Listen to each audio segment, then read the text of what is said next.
కొంతమంది నోటి నుండి ఒక భాష వింటుంటే ఆ భాష వింటుంటే తెలుగు భాష ఇంత గొప్పగా ఉంటుందా అనిపిస్తుంటుంది. అందులో మీరు ఒకరు. మీరు మాట్లాడుతుంటే అంటే ఎందుకు అంత భాష మీద అంత పట్టు ఎట్లా వచ్చింది మీకు? ఏంటి దాని బ్యాక్గ్రౌండ్ చెప్పండి. టీచర్స్ చిన్నప్పుడు తెలుగు పండిట్ కృష్ణయ్య గారిని అది more than any one my grand father అండి జాలమూడి రమణయ్య గారు నాకు విస్తృతంగా ప్రపంచాన్ని పరిచయం చేసింది, పుస్తకాలను పరిచయం చేసింది మహానుభావుడు అన్నమాట ఆయన. ఈ అమరావతి గౌతమిపుత్ర శాతకర్ణి కథకు కూడా ఆయన ఇన్స్పిరేషన్ ఉంది. చిన్నప్పుడు నాకు ఈ కథ చెప్పారు. He's a police officer. కానీ సాటర్డే సండే అయితే నేను ఈనాడు పేపర్ మొత్తం రాయాల్సి వచ్చేదండి. చందమామలో ఉంటే కథలన్నీ రాయాలన్నమాట.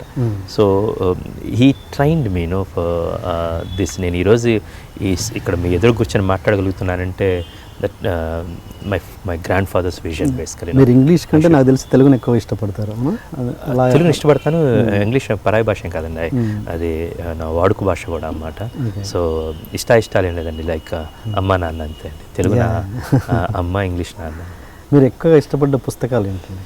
అనేక ఉన్నాయండి, మర్చిపోవచ్చు. మీరు ఎక్కువ తిలక్ గారి పుస్తకాల గురించి చాలా ఇష్టం. తిలక్ గారు కానీ రావిశాస్త్రి కానీ రచన వ్యాసంగం మొత్తం కంటతా వచ్చండి. యాక్చువల్గా రావిశాస్త్రి గారి వ్యాసాలు కూడా కంటతా వచ్చాను, డైరీ కంటతా వచ్చు నాకు. మీన్ అతిశయోక్తి కంటతా వచ్చంటే, బట్ అంత దగ్గరగా. తిలక్ గారి శైలి నాకు బాగా ఉంటుంది. ఆయన అంటారు కదా, నా ఆశయాలేమో అభ్యుదయ దీపికలు, అక్షరాలేమో వెన్నెల్లో ఆడుకునే ఆడపిల్లలు అని. నేను కూడా నా ఒక అద్భుతమైన కాన్సెప్ట్ తీసుకొని, రాజ్ కపూర్ సినిమా అంటే చాలా ఇష్టం అండి.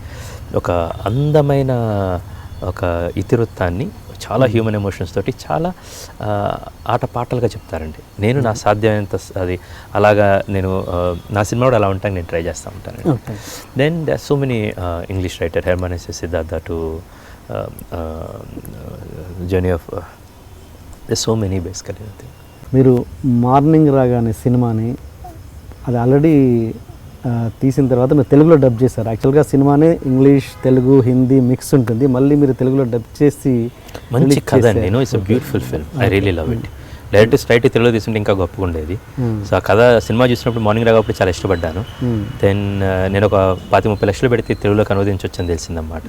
Then I did that one and we try to push it, but the markets are different actually to get the theatres and everything, so that's an attempt which I'm very happy with, and it's a great music and great acting by Prakash Parizad and Prakash Parizad and Shaban Azmi garu. Basically it's too much cold and it's hitting actually.